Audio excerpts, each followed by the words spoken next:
ಸ್ವಾಮಿಯೇ ಶರಣಮಯ್ಯಪ್ಪ ವಿಶೇಷ ಕಾರ್ಯಕ್ರಮಕ್ಕೆ ಮತ್ತೊಮ್ಮೆ ತಮಗೆಲ್ಲ ಸ್ವಾಗತ. ಇಲ್ಲಿ ತನಕ ಪಂದಳ ರಾಜನ ಒಡವೆಗಳಿಗಾಗಲೇ ದೇವಸ್ಥಾನದ ಗರ್ಭಗುಡಿಯನ್ನು ಪ್ರವೇಶ ಮಾಡಾಯಿತು. ಈಗ ಸ್ವಾಮಿಗೆ ಅಲಂಕಾರ ನಡೀತಾ ಇದೆ. ಇದೆಲ್ಲದರ ಜೊತೆಗೆ ನಾವು ಕೂಡ ಸಾಕಷ್ಟು ಮಾತಾಡ್ತಾ ಇದ್ವಿ. KL ಸ್ವಾಮಿ, KSL ಸ್ವಾಮಿ, ವೆಂಕಟರಮ ಶಾಸ್ತ್ರಿ ಮತ್ತು ಡಾಕ್ಟರ್ SK ಅರುಣಿ ಇಲ್ಲಿ ತನಕ ಸಾಕಷ್ಟು ಮಾತಾಡಿದ್ದಾರೆ. ಕೇವಲ ಅಲ್ಲಿ ಮಾತ್ರ ಅಲ್ಲ, ಬೇರೆ ಬೇರೆ ಭಾಗದಲ್ಲೂ ಕೂಡ ಅಯ್ಯಪ್ಪನ ದೇಗುಲದಲ್ಲಿ ಇವತ್ತು ವಿಶೇಷವಾಗಿ ಪೂಜೆ ಪುನಸ್ಕಾರಗಳು ಜರುಗ್ತಾ ಇವೆ. ಅದಕ್ಕೆ ಬೆಂಗಳೂರು ಕೂಡ ಹೊರತಾಗಿಲ್ಲ. ಬೆಂಗಳೂರಿನ ಮಡಿವಾಳದಲ್ಲಿರುವಂಥ ದೊಡ್ಡ ಅಯ್ಯಪ್ಪ ಸ್ವಾಮಿ ದೇಗುಲದಲ್ಲಿ ಯಾವ ರೀತಿ ಪೂಜೆ ಪುನಸ್ಕಾರಗಳು ಸಾಗ್ತಾ ಇದೆ ಅದರ ನೇರ ದೃಶ್ಯಾವಳಿಗಳನ್ನು ನಾವು ನೋಡ್ತಾ ಇದ್ದೀವಿ. ಒಂದು ಕಡೆಗೆ ಆಗಸದಲ್ಲಿ ಈಗಾಗಲೇ ಚುಕ್ಕಿಗಳು ಕಾಣ್ತಾ ಇವೆ, ನಕ್ಷತ್ರಗಳು ಕಾಣ್ತಾ ಇವೆ. ಇದೆಲ್ಲದರ ಜೊತೆಗೆ ಇಲ್ಲಿ ಅಯ್ಯಪ್ಪನ ಆರಾಧನೆ ಕೂಡ ಅತ್ಯಂತ ಜೋರಾಗಿ ಸಾಗ್ತಿರುವಂಥದ್ದು. ಮಡಿವಾಳದಿಂದ ನಾವು ನೇರ ದೃಶ್ಯಾವಳಿಗಳನ್ನು ನೋಡ್ತಾ ಇದ್ದೀವಿ. ಬೆಂಗಳೂರಿನ ಮಡಿವಾಳದಲ್ಲಿದೆ ಅಯ್ಯಪ್ಪ ಸ್ವಾಮಿ ದೇಗುಲ.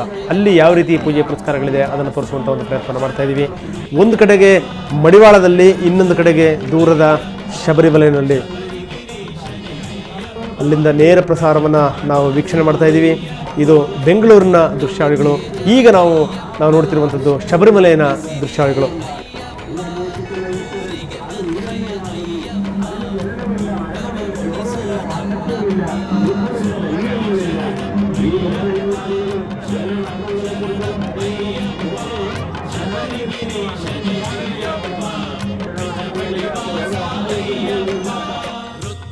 ಒಂದು ಶಬರಿಮಲೆ ಅಯ್ಯಪ್ಪನ ನೇರ ದೃಶ್ಯಾವಳಿಗಳು, ಇನ್ನೊಂದು ಕಡೆಗೆ ಮಡಿವಾಳದಿಂದ ನೇರ ದೃಶ್ಯಾವಳಿಗಳನ್ನು ನೋಡ್ತಾ ಇದ್ದೀವಿ. ಜ್ಯೋತಿ ರೂಪಿ ಅಯ್ಯಪ್ಪನನ್ನು ನೋಡಲಿಕ್ಕೆ ಜನಸಾಗರ ಕಾತರದಿಂದ ಕಾಯ್ತಾ ಇದೆ. ಇವತ್ತು ಅನೇಕ ಜನಗಳಿಗೆ ಒಂದು ಅನುಮಾನ ಇದೆ, ಆ ಜ್ಯೋತಿ ಕಾಣಿಸ್ತಾ ಇರೋದು ಸತ್ಯವಾ ಅಥವಾ ಜ್ಯೋತಿ ನಿಜವಾ, ಹಾಗೆ ಹೇಗೆ ಅಂತ ಅನುಮಾನಗಳು ನಮ್ಗೆ ನಿಜವಾಗಿಯೂ ಬೇಡ. ಯಾಕೆ ನಾನು ಹೇಳ್ತೇನೆ ಅಂತಂದರೆ, ಜ್ಯೋತಿ ಕಾಣತಕ್ಕಂಥದ್ದು ಯಾವ ಕಾಂದಮಲೆಯ ಬೆಟ್ಟದ ಒಂದು ಅಂಚಿನಲ್ಲಿ ಜ್ಯೋತಿ ಕಾಣುತ್ತೆ ಅಂತ ಹೇಳ್ತಾರೆ, ನಿಮ್ಗಲ್ಲಿ ಅನುಮಾನ ಇರ್ಬೋದು. ಆದರೆ ಒಂದು ಮಾತ್ರ ಸತ್ಯವ, ಜ್ಯೋತಿ ಬರಲಿಕ್ಕೆ ಮುಂಚೆ ನಕ್ಷತ್ರ ತನಕ ನಮ್ಗೆ ಕಾಣುತ್ತೆ. ಆ ನಕ್ಷತ್ರ ನಿಧಾನವಾಗಿ ಹಾಗೆ ಬೆಟ್ಟದ ಕಡೆಗೆ ಇಳಿತಾ ಹೋಗುತ್ತೆ. ಅಂಥದ್ದನ್ನು ಮಾತ್ರ, ಅದನ್ನು ಮಾತ್ರ ನಾವು ಯಾವತ್ತು ಅದನ್ನೇ ಜ್ಯೋತಿ ಅಂತಲೂ ಸಹ ನಾವು ಅನ್ಕೊಳ್ಬೋದು. ಒಂದು ವೇಳೆ ಅನುಮಾನ ಪಡ್ತಕ್ಕಂಥ ಇನ್ನೊಂದೇನಂದ್ರೆ ಇಲ್ಲಿ ಅನುಮಾನ ನಂಬಿಕೆಗಿಂತ ಈ ಜ್ಯೋತಿ ಅನ್ನುವಂಥದ್ದು ಏನಿದೆ, ನಾವು ಬಹಳ ಅದನ್ನು ತುಂಬ ಶ್ರದ್ಧಾಭಕ್ತಿಯಿಂದ ನೋಡ್ತೀವಿ. ನಾವು ಒಂದು ಮಂಗಳಾರತಿ ಮಾಡಿದಂಥ ಸಂದರ್ಭದಲ್ಲಿ ನಾವು ಒಂದು ಎಷ್ಟು ಶ್ರದ್ಧಾಭಕ್ತಿಯನ್ನು ತೆಗೆದುಕೊಳ್ತೀವಿ. ಜೊತೆಗೆ ಮನೆಯಲ್ಲೂ ಕೂಡ ಯಾವಾಗಲೂ ನಂದಾ ಜ್ಯೋತಿ ಉರಿತಾನೇ ಇರಬೇಕು ಅಂತ ನಾವು ಬಯಸುವಂಥವ್ರು. ಆದರೆ ಈ ಜ್ಯೋತಿ ವಿಚಾರದಲ್ಲಿ ಇಷ್ಟೊಂದು ಮುಚ್ಚಿಡುವಂಥ ಅಗತ್ಯನೂ ಇರಲಿಲ್ಲ ಅಂತ. ಅಷ್ಟೊಂದು ದೊಡ್ಡ ಸಂಖ್ಯೆಯಲ್ಲಿ ಜನಗಳು ಹೋಗ್ತಾರೆ ಅನ್ನುವಂಥ ಸಂದರ್ಭದಲ್ಲಿ ಹೀಗಿದೆ, ಭಗವಂತನೇನು ಅಂತ ನಾವು ಜ್ಯೋತಿ ರೂಪದಲ್ಲಿ ತೋರಿಸುವಂಥ ಒಂದು ಪ್ರಯತ್ನವನ್ನು ಮಾಡ್ತಾ ಇದ್ದೀವಿ ಅಂತ. ನಾವು ಅತ್ಯಂತ ದೊಡ್ಡ ಜನಸಂಖ್ಯೆ ಸೇರಿದಂಥ ಸಂದರ್ಭದಲ್ಲಿ, ಅವನಿಗೆ ಆರತಿ ಮಾಡಿದಂಥ ಸಂದರ್ಭದಲ್ಲಿ ಆರತಿಯ ಆ ಹಲಗಾರತಿ ನಿಂಗೆ ಎತ್ತಿಡಿತಾರೆ ಅಷ್ಟೇ.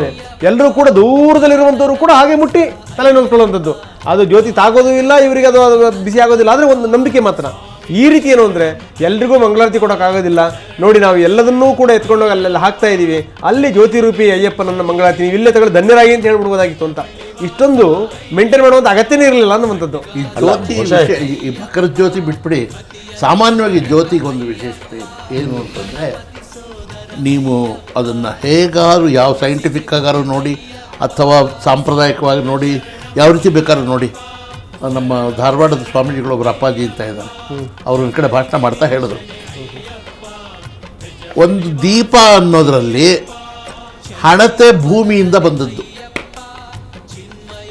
ಅದರಲ್ಲಿ ಇರ್ತಕ್ಕಂಥ ಎಣ್ಣೆ ಭೂಮಿಯಿಂದ ಬಂದದ್ದು, ಬತ್ತಿ ಭೂಮಿಯಿಂದ ಬಂದದ್ದು. ಇದು ಮೂರೂ ಇದ್ದೆ. ಆದರೆ ಮೇಲಿನ ಗಾಳಿ ಮತ್ತು ಅನಲ, ಬೆಂಕಿ ಮತ್ತು ಗಾಳಿ ಮೇಲಿಂದ ಬರುತ್ತೆ. ಅದಕ್ಕೆ ದೀಪ ಮೇಲೇ ನೋಡುತ್ತೆ ಹೊರತುವೆ ಕೆಳಗೆ ನೋಡೋದೇ ಇಲ್ಲ. ನೀವೆಲ್ಲರೂ ನೋಡಿ ದೀಪನ, ಇವಾಗ ನೀವು ತಳಕಾಕಿ ಒಂದು ಬತ್ತಿನ ಮೇಲಿಂದ ಅದಕ್ಕೆ ಮೇಲೆ ಕುರಿಯುತ್ತೆ ಹೊರತುವೆ ಕೆಳಗೆ ಕುರಿಯಲ್ಲ. ಕೆಳಗೆ ನೋಡಿದ್ರೆ ಕತ್ಲೆ ಮಾತ್ರ ಕಾಣುವಂಥದ್ದು. ದೀಪಕ್ಕೆ ತಲೆ ಅಂಧೇರ ಅಂತಾನೆ. ದೀಪ ಇದೆಯಲ್ಲ, ಅದ್ರ ಕೆಳಗಡೆ ಕತ್ತಲಿದೆಯೇ ಹೊರತು ದೀಪ ಯಾವಾಗಲೂ ಅದು ದಿವ್ಯ. ದೀಪಂ ಜ್ಯೋತಿ ಪರಬ್ರಹ್ಮ ಅಂತ ಹೇಳಿದ್ದಾರೆ. ಸಂಜೆ ಮನೆಯಲ್ಲಿ ಇವಾಗೆಲ್ಲ ಬಿಟ್ಬಿಟ್ಟಿದ್ವಿ ನಾವು, ಸಾಯಂಕಾಲ ಮನೆಯಲ್ಲಿ ದೀಪ ಹಚ್ಚಿದ ತಕ್ಷಣ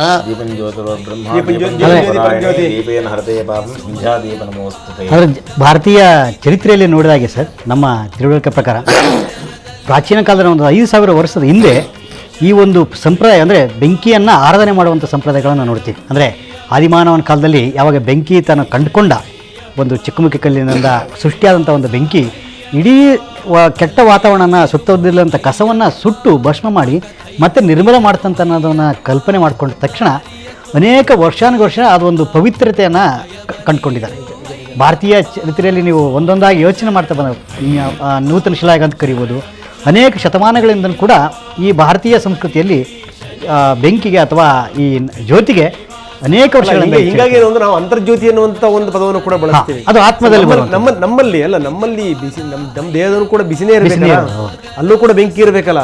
ಅಲ್ಲಿ ಆರ್ದು ಅಂತಂದ್ರೆ ದೇಹನ ಏನ್ ಮಾಡ್ತೀವಿ ನಾವು? ದೇಹನ ಎತ್ಕೊಂಡು ಬಿಸಾಕದಷ್ಟೇ, ಮತ್ತೇನೇನಿಲ್ಲ. ನಾನು ಈ ಕಾಶ್ಮೀರಕ್ಕೆ ಮೊದಲು ಹೋದಾಗ ಶೂಟಿಂಗ್ ಯೋಗ ನೋಡಕ್ ಹೋದಾಗ ಗೌನ್ ಹಾಕೊಂಡು ಎಲ್ಲ ಹೀಗಿರೋದು ಒಳಗಡೆ ಕೈ.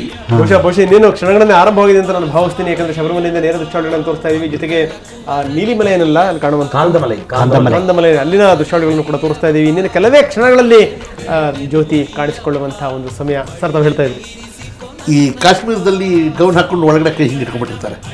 ನನಗೆ ಅದು ಗೊತ್ತಿಲ್ಲ. ನಾನು ಹೋದಾಗ ಏನಿದು, ನಾನು ಅಕ್ಟೋಬರ್ ಮೇನಲ್ಲೋ ಏನೋ ಹೋಗಿದ್ದೆ ಮೊದಲಸಿ ಹೋದಾಗ, ಏನು ರಸ್ತೆಯಲ್ಲಿ ಇಷ್ಟೊಂದು ಜನ ಬಸ್ರೀರು ಓಡಾಡ್ತಾರಲ್ಲ ಅಂದ್ಕೊಂಡಿದ್ದೆ. ಅದೇನು ಅಂದರೆ ಮಡಿಕೆಯಲ್ಲಿ ಬೆಂಕಿ ಇಟ್ಕೊಂಡು ಅದನ್ನ ಒಂದು ಈ ಸ್ಟ್ಯಾಂಡ್ ಥರ ಇರುತ್ತೆ ಕೈ ಹಿಡ್ಕೊಳ್ಳೋಕ್ಕೆ, ಅದ್ರ ಇಟ್ಕೊಂಡು ಮೇಲೆ ಗೌನ್ ಹಾಕೊಂಡ್ಬಿಟ್ಟಿರ್ತಾರೆ ಕಾವಿಗೆ.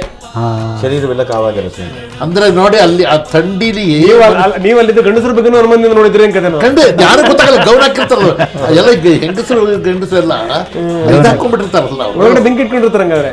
ನೋಡಿದ್ರೆ ಆಮೇಲೆ ಗೊತ್ತಾಗ ಕಂಕಡ ಅಂತ ನೋಡ್ತಾ ಇದೀವಿ. ಈಗ ದೇವಸ್ಥಾನದ ಬಾಗಿಲನ್ನು ತೆರೆದಿದ್ದಾರೆ. ಶಬರಿಮಲೆಯಿಂದ ನೇರ ದೃಶ್ಯಾವಳಿಗಳು ಅಂತೂ ಅಯ್ಯಪ್ಪನಿಗೆ ಈಗಾಗಲೇ ಎಲ್ಲ ಅಲಂಕಾರಗಳು ಮುಗಿದಿದೆ ಅಂತ ನಾನು ಭಾವಿಸ್ತೀನಿ. ಯಾಕಂದ್ರೆ ಪಂದಳ ರಾಜನ ಒಡವೆಗಳೇನಿದೆ, ಆ ಒಡವೆಗಳೆಲ್ಲದನ್ನೂ ಕೂಡ ಆತನಿಗೆ ಅರ್ಪಿಸಿ ಅದಾದ ನಂತರ ಮತ್ತೆ ದರ್ಶನಕ್ಕೆ ಅವಕಾಶ ಮಾಡಿಕೊಡುವಂತಹ ಒಂದು ಪರಂಪರೆ.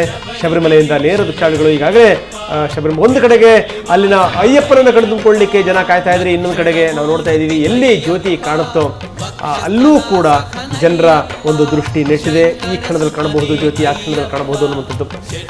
ಎರಡೂ ಕಡೆಯಿಂದ ನಾವು ನೇರ ದೃಶ್ಯಾವಳಿಗಳನ್ನು ನೋಡ್ತಾ ಇದ್ದೀವಿ. ಶಬರಿಮಲೆಯಿಂದ ನೇರ ದೃಶ್ಯಾವಳಿಗಳು ಅಂತೂ ಇನ್ನೇನು ಕೆಲವೇ ಕ್ಷಣಗಳಲ್ಲಿ ಅಂದರೆ ಕ್ಷಣಗಳಲ್ಲಿ ಈಗಾಗಲೇ ಆರಂಭವಾಗಿದೆ.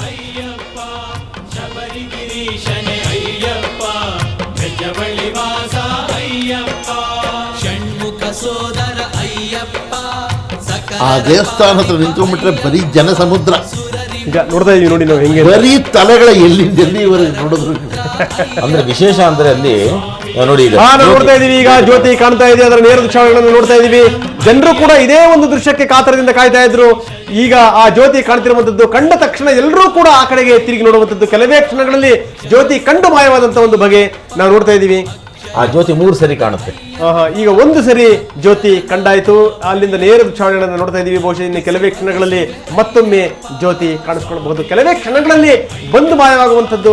ಸೊ ಆ ಜ್ಯೋತಿ ಈಗ ಮತ್ತೊಮ್ಮೆ ಜ್ಯೋತಿಯ ದರ್ಶನ ಆಗಬಹುದು. ಶಬರಿಮಲೆಯಿಂದ ನಾವು ನೇರ ದೃಶ್ಯಾವಳಿಗಳನ್ನು ತೋರಿಸ್ತಾ ಇದೀವಿ. ಅಯ್ಯಪ್ಪನ ಭಕ್ತಿ ಆರಾಧನೆ ಯಾವ ರೀತಿ ಸಾಗ್ತಾ ಇದೆ ಅನ್ನುವಂಥದ್ದು. ನಿಮ್ಮ ಮನೆಯಲ್ಲಿ ಕೂತು ನೀವು ಅಯ್ಯಪ್ಪನನ್ನ ದರ್ಶಿಸುವಂಥದ್ದು, ಅಯ್ಯಪ್ಪನನ್ನು ನೋಡಿ ಏನು ಅವನಿಗೆ ಒಂದು ನಮಿಸುವಂತಹ ಒಂದು ವ್ಯವಸ್ಥೆ ಸುವರ್ಣ ನ್ಯೂಸ್ 24/7 ನೇರ ದೃಶ್ಯಾವಳಿಗಳ ಮುಖಾಂತರ ನಿಮ್ಮ ಮನೆಗೆ ಮುಟ್ಟಿಸುವಂತಹ ಒಂದು ಪ್ರಯತ್ನವನ್ನು ಮಾಡ್ತಾ ಇದೆ. ಶಬರಿಮಲೆಯಿಂದ ನಾವು ನೇರ ದೃಶ್ಯಾವಳಿಗಳನ್ನ ಈಗ ನೋಡ್ತಾ ಇದ್ವಿ. ಅಲ್ಲಿರ್ತಕ್ಕಂಥ ಭಕ್ತರಲ್ಲಿ ಅಹೋಭಾಗ್ಯಮಸ್ಮಾಕಂ, ನಮ್ಮ ಭಾಗ್ಯವೇ ಭಾಗ್ಯ ಅಂತ ಹೇಳಿ ಇಲ್ಲಿ ಜ್ಯೋತಿಯ ದರ್ಶನ, ಅಲ್ಲಿ ಜ್ಯೋತಿಸ್ವರೂಪನಾಗಿರ್ತಕ್ಕಂಥ ಅಯ್ಯಪ್ಪನ ದರ್ಶನ. ಜ್ಯೋತಿಷ್ಮತೇನ್ವಾ ಸಾಧಯಾಮಿ ಜ್ಯೋತಿಷ್ಕೃತಂತ್ವಾ ಸಾಧಯಾಮಿ ಜ್ಯೋತಿರ್ವಿದಂತ್ವಾ ಸಾಧಯಾಮಿ ಭಾಸ್ವತಿ ಜ್ಯೋತಿ ನಾವು ನೋಡ್ತಾ ಇದೀವಿ. ಮತ್ತೊಮ್ಮೆ ಅಂದ್ರೆ ಬಹುಶಃ ಗುರುಗಳು ಹೇಳಿದ ಹಾಗೆ 2ನೇ ಬಾರಿ ಜ್ಯೋತಿ ಕಾಣಿಸ್ಕೊಳ್ತು ಅಂತೂ ನೀವು ಹೇಳೋ ಪ್ರಕಾರ 3 ಸಾರಿ ಜ್ಯೋತಿ ಕಾಣಿಸ್ಕೊಳ್ತು. 3 ಸಾರಿ ಜ್ಯೋತಿ ಕಾಣಿಸ್ಕೊಳ್ತು. ಹೇಳ್ತಾ ಇದ್ರಿ ಜ್ಯೋತಿ ಬಗ್ಗೆ. ಹೌದು, ಜ್ಯೋತಿಯನ್ನ ನಮ್ಮ ವೇದಗಳಲ್ಲೂ ಕೂಡ ಹೇಗೆ ಆರಾಧನೆ ಮಾಡಿದ್ದಾರೆ ಅಂತ ಹೇಳಿ ಅದನ್ನು ಹೇಳ್ತಾ ಇದ್ದೀನಿ. ಜ್ಯೋತಿಯ ಮಹಾತ್ಮೆ, ಜ್ಯೋತಿ ನಮ್ಮನ್ನು ಹೇಗೆ ಕಾಪಾಡಬೇಕು ಅಂತಕ್ಕಂಥದ್ದು ಯಜುರ್ವೇದದ ತೈತ್ತಿರಿಯ ಸಂಹಿತೆಯ ಬ್ರಾಹ್ಮಣ ಭಾಗದಲ್ಲಿ ಬಹಳ ವಿಶೇಷವಾಗಿ ಜ್ಯೋತಿ ಬಗ್ಗೆನೇ ಹೇಳ್ತಾ ಇದ್ದಾರೆ. ಅದನ್ನು ನಾವೀಗ ನೋಡ್ತಾ ಇದ್ದೀವಿ. ಇನ್ನೊಂದು ಬಾರಿ ಜ್ಯೋತಿಯನ್ನು ನೋಡಿ ಅಯ್ಯಪ್ಪನನ್ನು ನೋಡಿ ನಾವೆಲ್ಲರೂ ಕಣ್ಣೀರಾಗಬೇಕಾಗುತ್ತೆ. ತಂತ್ರಿಗಳು ಮತ್ತು ಮೇಲ್ಶಾಂತಿ ಅಂತ ಹೇಳಿ, ತಂತ್ರಿಗಳು ಅಂತಕ್ಕಂಥವರು ವಂಶ ಪಾರಂಪರ್ಯವಾಗಿ ಬಂದಿರ್ತಾರೆ. ಮತ್ತೆ ಮೇಲ್ಶಾಂತಿ ಅಂತಕ್ಕಂಥವ್ರು 2 ವರ್ಷಕ್ಕೊಂದು ಸಾರಿ ದೇವಸ್ಥಾನ ಬೋರ್ಡ್ನವರು ಮತ್ತೊಮ್ಮೆ ಜ್ಯೋತಿಯ ದರ್ಶನ ಆಗುವಂಥದ್ದು. ಅಂತೂ 3ನೇ ಬಾರಿ ಜ್ಯೋತಿಯ ದರ್ಶನವಾಯಿತು. ಅದರ ನೇರ ಪ್ರಸಾರವನ್ನು ನೀವು ವೀಕ್ಷಣೆ ಮಾಡ್ತಾ ಇದ್ದೀರಿ. ಜನರ ಭಾವನೆಗಳು ನೋಡ್ತಾ ಇದ್ದೀವಿ ನಾವು, ಯಾವ ರೀತಿ ಜನರು ಕೂಡ ಹರ್ಷೋದ್ಗಾರವನ್ನು ಮಾಡಿದ್ರು ಅಂತ ಅದರ ನೇರ ದೃಶ್ಯಾವಳಿಗಳನ್ನು ನೋಡ್ತಾ ಇದ್ದೀವಿ.